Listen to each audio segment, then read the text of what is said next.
Odd to autumn यानी पतझड़ की तारीफ। ओड कहते हैं एक ऐसी पोएम को जो थोड़ी लंबी हो और जिसमें किसी एक टॉपिक पर तारीफ की जाए लगातार।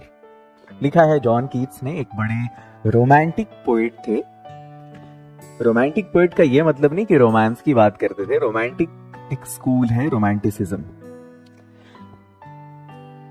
होता यह है कि कोई भी पोएट जब लिखना शुरू करते हैं तो पतझड़ की नहीं, बाहर की बात करते हैं, स्प्रिंग की बात करते हैं। बट आपके पोएट ने ऑटम की बात किया है और ऐसी पोएम लिखा जिसने उन्हें इंग्लिश लिटरेचर के सबसे बड़े पोएट में से एक बना दिया। यहाँ वो ऑटम की खूबसूरती की बात करते हुए इसको एक स्त्री, एक लेडी से, एक महिला से कंपेयर करते हैं और 3 हिस्से में पोएम को बांटकर अलग अलग खूबसूरती बताते हैं पतझड़ की। सबसे पहले स्टैंजा में वो ये बताते हैं कि जब ऑटम का मौसम आता है, ऑटम का सीजन आता है, तो कौन कौन सी चेंजिंग्स हैं जो फ्रूट्स में, वेजिटेबल्स में या फिर पेड़ों पे होती है। दूसरे स्टैंजा में बताते हैं कि ऑटम के सीजन में अगर आप ऑटम की खूबसूरती को देखना चाहो तो कहां कहां देखोगे, ऑटम का कमाल कहां कहां दिखता है। और तीसरे स्टैंजा में बात करते हैं कि अगर गीत की बात करो, गाने की बात करो, है ना, अगर संगीत की बात करो तो ऐसा नहीं है कि सिर्फ स्प्रिंग के पास है, बल्कि ऑटम के पास भी है। और वो कहां कहां है वो उन्होंने तीसरे स्टैंजा में बताया है। तो सबसे पहले हम बात करते हैं पहले स्टैंजा की। पोएट ने ऑटम को सीजन ऑफ मिस्ट यानी कोहरे का मौसम कहा है और मेलो फ्रूटफुलनेस यानी सॉफ्ट ऐसा मौसम जिसमें खूब उपजाऊपन होता है। यानी पोएट पहले स्टैंजा में ऑटम को एक उपजाऊपन वाला मौसम कह रहे हैं उसकी, और कहते हैं कि सूरज को ऑटम का दोस्त बताते हुए कहते हैं कि ये दोनों मिलकर साजिश कर रहे हैं कि किस तरह से फलों को पकाया जाए, उन्हें अगर कद्दू है तो उसको गूदेदार कैसे बनाया जाए, अगर सुपारी है तो उसको और फुलाया कैसे जाए, अंगूर की बेलें हैं तो उसको और ज्यादा लतराया कैसे जाए, है ना। ये ऐसा मौसम है जिसमें अगर आपकी नजर सेब के पेड़ पर पड़ती है तो आप देखेंगे कि जिस झोपड़ी के ऊपर वो सेब का पेड़ है, पूरी झोपड़ी लद गई है उसके फल से। ये कमाल है इस मौसम का। दूसरे स्टैंजा में वो बात करते हैं कि अगर तुम्हें नजारा करना है कि तुम्हें ऑटम कहां कहां मिलेगी, तो मैं बताता हूं ऑटम तुम्हें 3 जगह मिलेगी। सबसे पहली चीज कि ये जो मौसम है फसल के कटने का है, कटने के बाद इस फल को इन फसलों को जहां पर भंडार किया जाता है उस फर्श पर ये ऑटम मिलेगी अपनी खूबसूरती के साथ, क्योंकि इसने अपना मेहनत वसूल लिया है। अब इसने पूरे फर्श को भर दिया है अनाज से। ये इस मौसम की खूबसूरती है।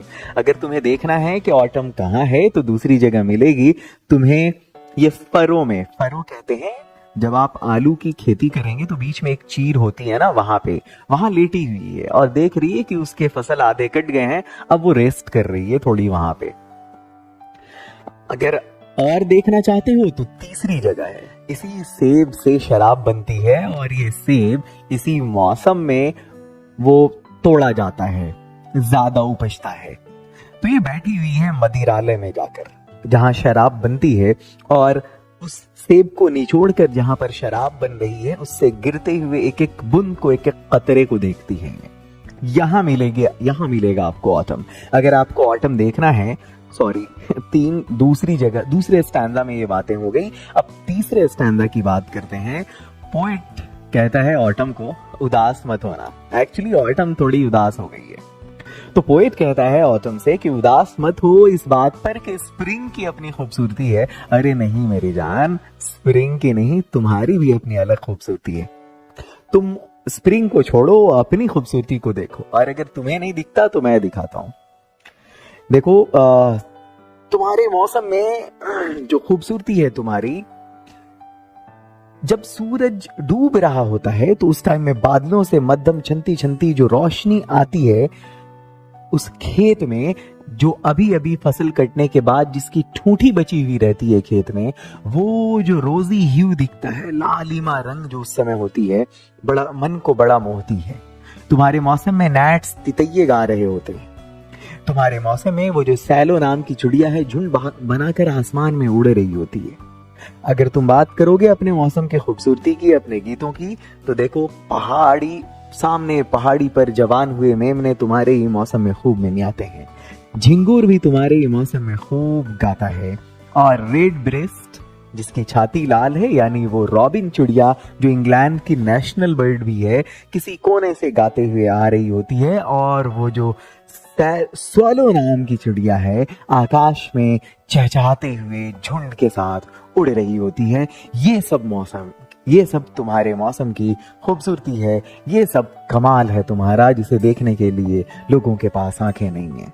पर तुम तारीफ के काबिल हो मेरी जान, मेरी ऑटम।